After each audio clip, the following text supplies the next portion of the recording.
Red Bull is more than just an energy drink. It is a global brand that represents culture, lifestyle, and athletic accomplishments.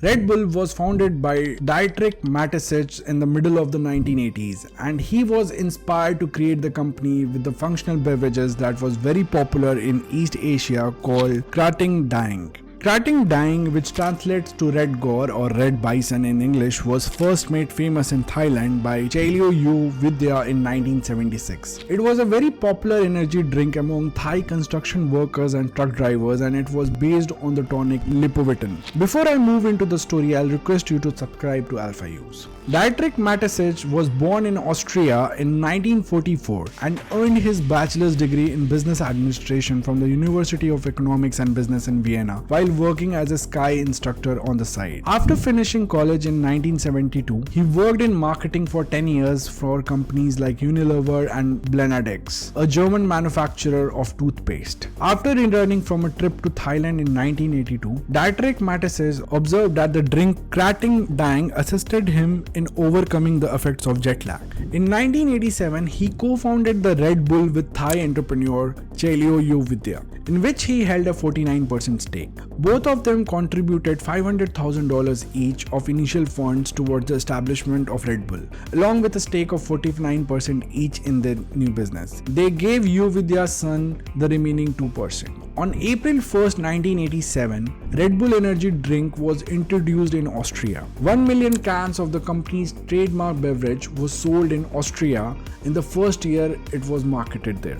The original recipe was changed to suit Western tastes. Carbonation was added and certain ingredients were left out.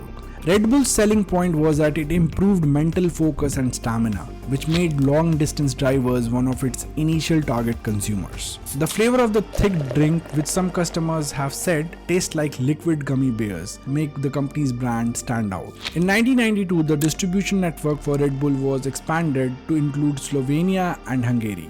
Red Bull was introduced to the German market for the very first time in March of 1994. According to the Associated Press, by the month of June, it had already taken the lead in the market share for sports drinks, surpassing Gatorade, another American brand of sports-themed beverage. Red Bull was approximately 3 times as expensive as a can of Coca-Cola. After being released in 1994, it was marketed as Red Bull Stimulation in the UK. In 1997, Red Bull made its way to the US, first concentrating on the 4 western parts, which were California, Oregon, Texas, and Colorado. Red Bull positioned this in the United States as a corporate-free alternative to soda giants Coke and Pepsi, differentiating itself from the competition in part through price and distinctive packaging. The beverage came in an unusual 8.3-ounce cans that costed $2 each. Red Bull was linked to the emerging extreme sports trend. The business supported Flug Tag, a competition involving home-built flying machines as well as snowboarding and free skiing competitions. This should not come as a shock considering that Mateschitz was himself a passionate collector of vintage aircraft. Red Bull has purchased a number of different sports teams, after which they have rebranded them. Additionally, Red Bull has created new sports categories and launched a large number of event series. They established their own record label as well as a music festival and a media network. They even launched a luxury clothing line of their own design. All of these things work together to support its one and only objective, which was to give people and ideas wings. Red Bull has not only been able to maintain its relevance in this rapidly evolving world of today, but it has also achieved massive levels of success through activities such as taking parts in events, expanding into different markets, and not limiting itself to a single industry.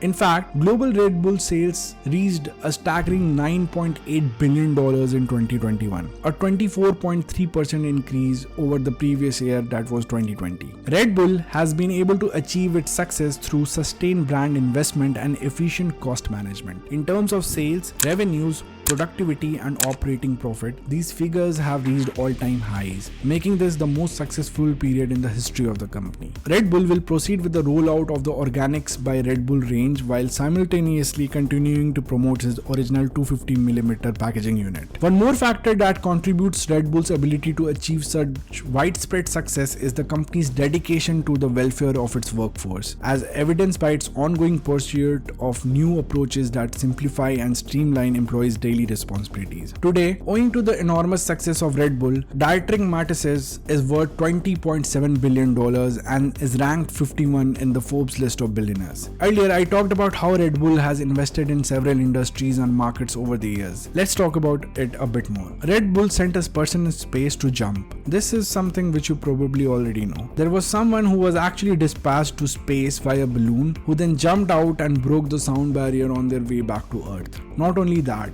but Red Bull is also the only firm to have ever owned two teams at the same time. So it makes sense that they would spend more than $500 million annually on Formula 1. They also enjoy showing off their vehicles and frequently drive them in unusual situations such as on icy roads, gravel highways and high mountain passes. In 2019, Red Bull sold 7.5 billion cans worldwide, which was enough to supply more than 80% of the world's population with caffeine. Since the company's inception, Red Bull has successfully incorporated itself into virtually every physical activity that a person can take part in. This was the extremely intriguing and fascinating journey of Red Bull. Do not forget to subscribe to Alphause because we do come up with business stories and brand stories, case studies, insight and resources similar to this. You have found the right place, especially if you are an entrepreneur or solopreneur or content creator, a small or medium business owner or anybody who is hustling or dreaming. After you have subscribed, please comment below I subscribed and I would personally comment on all those comments. Also, you can find all the business services, products, case studies, stories and resources in one place, which is alphause.com. Please visit the website and subscribe to our newsletter there too. Meanwhile, do check out this epic video which I made for you all. This is Anuj from Alphause and I'll see you in the next one. Till then, peace out.